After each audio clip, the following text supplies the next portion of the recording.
নমস্কার বন্ধুরা, রিঙ্কু রান্নাঘরে সবাইকে স্বাগত। তো আজকের আমি বানাতে চলেছি গন্ধরাজ চিকেন।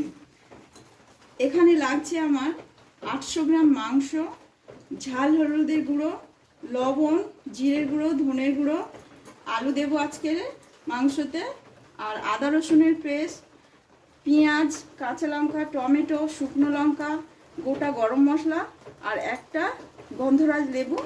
আর আমি সাদা তেল ব্যবহার করব রান্নাতে আজকে। বন্ধুরা, তো আমি রান্নাটি শুরু করছি। কড়া গরম হয়ে গিয়েছে, এবার তেল দিচ্ছি। দেখুন,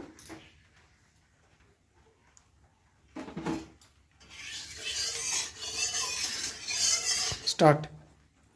তো আমি আগে আলুগুলো ভেজে নেব। তো আগে একটু লবণ দিয়ে দিচ্ছি, 7 চামচ। 7 চামচ হলুদ গুঁড়ো দিয়ে দিচ্ছি। আমি তো ভালো করে ভেজে নেব। তো আলুটা একটু ঘুরিয়ে ফিরিয়ে দেই, কেমন ভাজা হচ্ছে দেখুন বন্ধুরা। এইরকম কালার আসবে, বাদামি কালার, তারপরে আমার সব দিকটা আলু, তারপর আমার হয়ে যাবে। তুলে নেব আলুটা। বন্ধুরা, আলুটা আমার ভাজা হয়ে গিয়েছে, তো এবার আমি তুলে নিচ্ছি। দেখুন,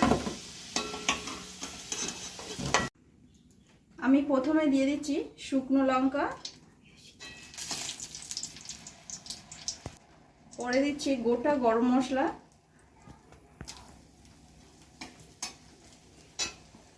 তারপরে দিয়ে দিচ্ছি পেঁয়াজ,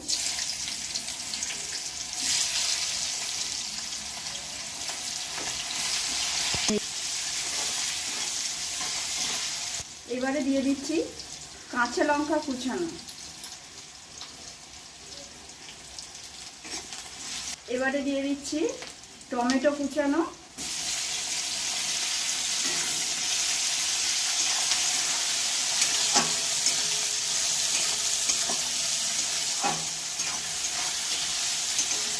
এবার দিয়ে দিচ্ছি আদা রসুনের পেস্টটা,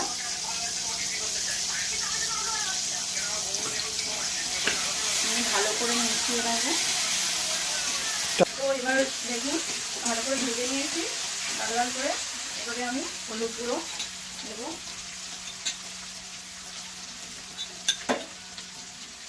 হলুদ গুঁড়ো 3 চামচ, লবণ দিচ্ছি 2 চামচ,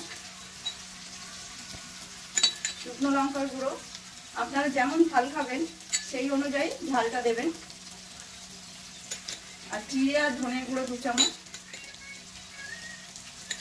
এবার এগুলো ভালো করে আমি মিশিয়ে নিচ্ছি। মিশিয়ে একটু অল্প পরিমাণে মশলাতে জল দিলাম। তবে বন্ধুরা দেখুন, আমার মশলা থেকে তেল কেমন ছেড়েছে।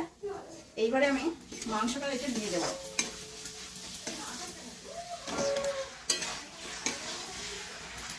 দিয়ে আমি ভালো করে নাড়িয়ে নাড়িয়ে কষিয়ে নেব।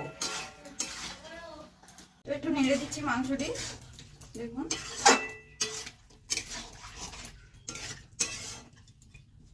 আমার কষা হয়ে গিয়েছে মাংসটি। এবার আমি আলুটা দিয়ে দিচ্ছি।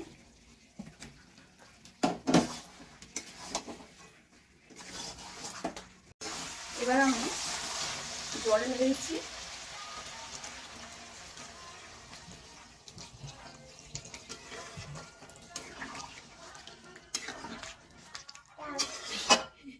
তো বন্ধুরা দেখুন, তরকারিটি হয়ে এসছে। তো গন্ধরাজ চিকেন করার জন্য এবার আমি গন্ধরাজ লেবুটি ভালো করে এইভাবে, আমি একটা কথা বলি, সাদা অংশটা তরকারির মধ্যে আমি দেব না, কারণ তরকারিটি তেতো হয়ে যাবে। এই জন্য এই সবুজ অংশটি আমি শুধু নেব। তো বন্ধুরা, আমার করা হয়ে গিয়েছে। তো এবার আমি এটা তরকারিতে দেব। ফার্স্টে দিয়ে দিচ্ছি গরম মশলার গুঁড়ো 1 চামচ। আমি দিয়ে দেব এই গন্ধরাজ লেবু কোড়া। তরকারিটি যখনই হয়ে আসবে তারপরে আপনারা এই গন্ধরাজ লেবু কোড়াটি আপনারা দেবেন। বন্ধুরা দেখুন, আমার রান্নাটি হয়ে গিয়েছে। তো এখানে টেস্ট করার মতো কেউ নেই, তাই আমি আপনাদের বলছি, আমি যেমনভাবে করেছি রান্নাটা গন্ধরাজ চিকেন আপনারাও বাড়িতে একবার ট্রাই করবেন। যদি ভালো লেগে থাকে আমার এই রান্নাটি, তো আমাকে লাইক, শেয়ার, সাবস্ক্রাইব, কমেন্ট করবেন। এই পর্যন্ত আমার ভিডিও।